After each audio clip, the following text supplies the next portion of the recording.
Actually, American radars had spotted them. The approach of a massive fleet of aircraft was reported to high-ranking officers. But do you know what the response was? Don't worry, they're ours. This small, tragic mistake cost the lives of more than 2,400 people, destroyed an entire navy, and dragged America into World War II, all in just 2 hours. So how did one of the world's largest intelligence networks miss this massive raid? This is Pearl Harbor. For months, and costing thousands of lives. However, the attack would also change the course of the Second World War and spell ultimate doom for Imperial Japan. So why did the Japanese attack Pearl Harbor in the first place? And how did Japanese miscalculation in planning the attack doom them to defeat in the Second World War? Well, to answer that question, we first need to go back to the 1930s. So Japan had spent much of the early 20th century modernizing its economy and its military. So basically they wanted to build an empire sort of like that of Great Britain, the United States. And from that, they could extract natural resources, exploit labor, and build new trade routes and become one of the world's great powers. But while Japan had big ambitions, there was one huge problem. The Japanese mainland did not have the natural resources required to build that empire. Japan needed to get its hands on more coal iron, and in particular oil, to make its ambitions a reality. It was 1931 when Japan took its first major step towards empire building, invading the Chinese province of Manchuria. Now, Manchuria had many of the resources that Japan needed, and gave them a firmer foothold on the Asian continent for future advances. Over the next few years, Japan poked and prodded its way further into northern China before all-out war broke out between the two in July 1937. At first, things went very well for the Japanese. They won victory after victory, all the while carrying out major atrocities like the rape of Nanking and the terror bombing of Chinese civilians, which drew widespread international condemnation. By 1939, though the war had descended into a stalemate, and as the Chinese grew in strength, the war became a serious drain on Japanese manpower and supplies. To win, they would have to look elsewhere for the resources they needed. Meanwhile, across the Pacific, the U.S. was looking on with mounting concern. After the USA's participation in the First World War, they start to adopt an unofficial policy of non-interventionism and isolationism. So this basically means that they won't go to war for their allies, or even get into alliances in the first place, and they won't even provide aid either. And this actually starts to become official policy in the mid-1930s, when the U.S. Congress starts to pass a series of neutrality acts. But as Congress was passing these acts, the world around the U.S. was getting a lot more violent and unstable. So though America had began the 1930s as a bastion of isolationism, the outbreak of war in Europe, as well as Japanese atrocities in China, brought a gradual shift in public opinion back towards interventionism. That allowed U.S. President Franklin D. Roosevelt to sign a new Neutrality Act into law in 1939, which permitted the U.S. to supply arms to Britain and France if they paid for and picked it up in their own ships. This would later be followed up by the far more sweeping Lend-Lease in 1941, which included China and the Soviet Union and asked for no payment in return. So although the U.S. was still technically neutral, it was very clear whose side they were on, and for Japan that was a huge problem. So the biggest resource that Japan needs at this point is oil. In 1939, all but 6% of its oil supply was imported, with roughly 80% coming from the United States alone. Running out of oil would basically spell doom for their military campaign in China, as well as their other territorial ambitions. There were also a host of other natural resources that Japan needed, but could only get through imports, and that included scrap metal, coal, iron, all things that are vital to their war effort. And actually a lot of this stuff also comes from the United States. To get those resources and grow its empire, Japan had a choice to make between what became known as the Northern and Southern strategies. The Northern strategy was backed by the Imperial Japanese Army and involved taking the oil,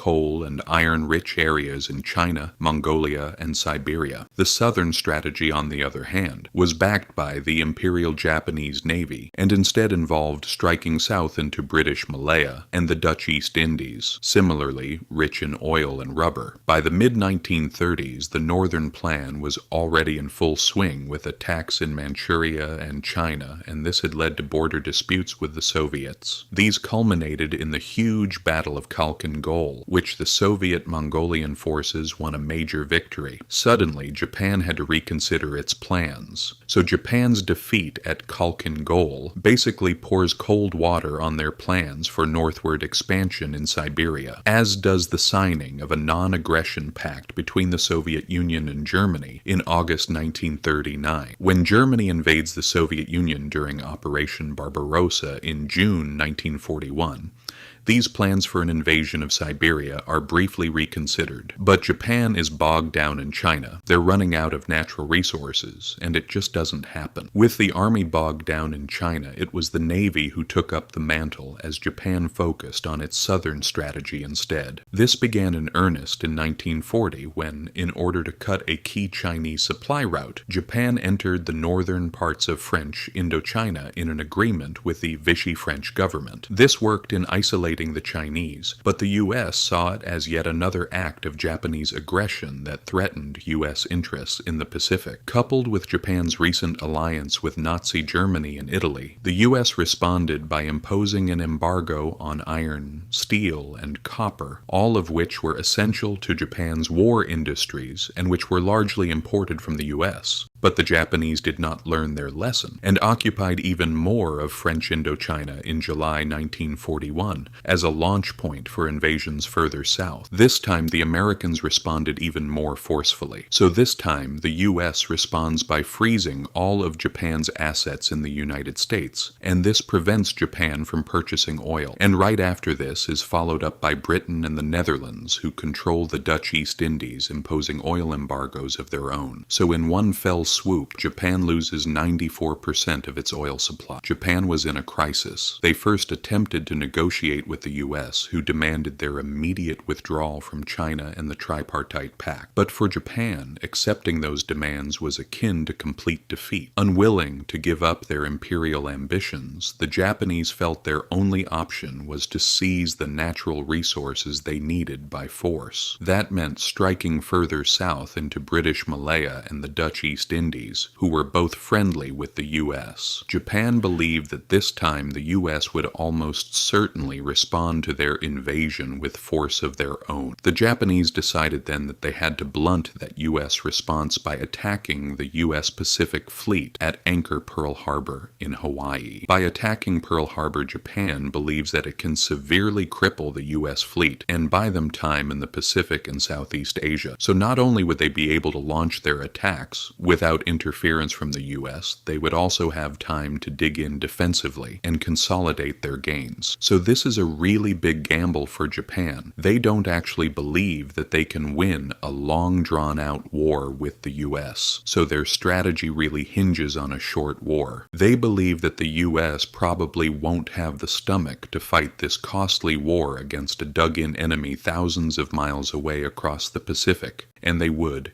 instead negotiate for peace, allowing Japan to retain some or all of its captured territories. On December 7, 1941, those plans were finally put into action. At 7:55 a.m., the first attack wave of 183 aircraft appeared in the skies over Pearl Harbor. The Americans were taken completely by surprise. The wave was separated into three groups. The first two groups of dive bombers and fighters targeted the hangars and parked aircraft of the island's airbase. The aircraft there were stored wingtip to wingtip to prevent sabotage, but that made them easy pickings for the Japanese. The other group of bombers and torpedo bombers targeted the ships in the harbor, in particular the battleships on Battleship Row. The Americans believed that the water was too shallow for a torpedo attack. But the Japanese had created a brand new kind of torpedo specifically designed for the waters of Pearl Harbor, and it had a devastating effect. Within the first 5 minutes of the attack, 4 battleships were hit, including the USS Oklahoma and the USS Arizona, which exploded 10 minutes later, killing 1,175 of its crew. At 8:54 a.m., the second attack wave of 170 aircraft began their attack. They were also separated into 3 groups, attacking mostly the same targets, but with the base now on high alert, their attacks were less successful. In the space of just over an hour, the Japanese had sunk or damaged 18 American warships, including hits to all 8 of the fleet's battleships. They destroyed 188 aircraft and severely damaged the base's infrastructure. Crucially, though, the 3 all-important U.S. aircraft carriers were out on maneuvers at the time of the attack and escaped unscathed. So,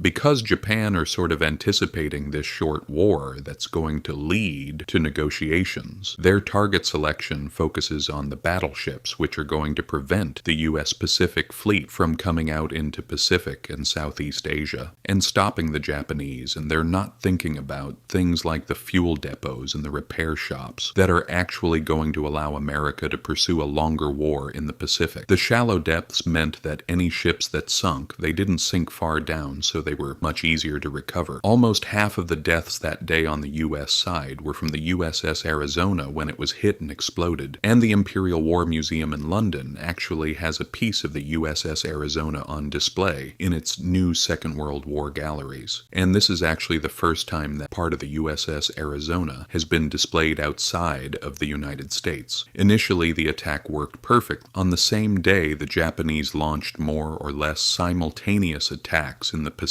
and Southeast Asia. Thailand surrendered within hours and quickly signed an alliance with Japan, while the U.S. territories of Guam, Wake Island, and the Philippines, as well as the British territories of Malaya and Hong Kong, all fell relatively quickly. And on top of that, 2 major British warships, the HMS Prince of Wales and HMS Repulse, were sunk off the coast of Malaya by Japanese torpedo bombers. In the first months of 1942, Japan followed this up with attacks on the Dutch East Indies, British Burma and Singapore, New Guinea, and the Solomon Islands. And just as they'd hoped, the U.S. Pacific Fleet was unable to offer a response. The Japanese then had completed their goal with speed and efficiency. They'd established their new empire, and they finally had the natural resources they'd craved for so long. But there was one huge problem. So Japan's attack on Pearl Harbor pretty much has the opposite effect of what it was hoping for. You remember, they were hoping for this negotiated peace. So the day after the attack, President Roosevelt delivers his famous Day of Infamy speech to Congress, in which he asked for a formal declaration of war against Japan, which Congress quickly authorizes. So, the U.S. is officially now in the war. The vast resources of the United States power, raw materials,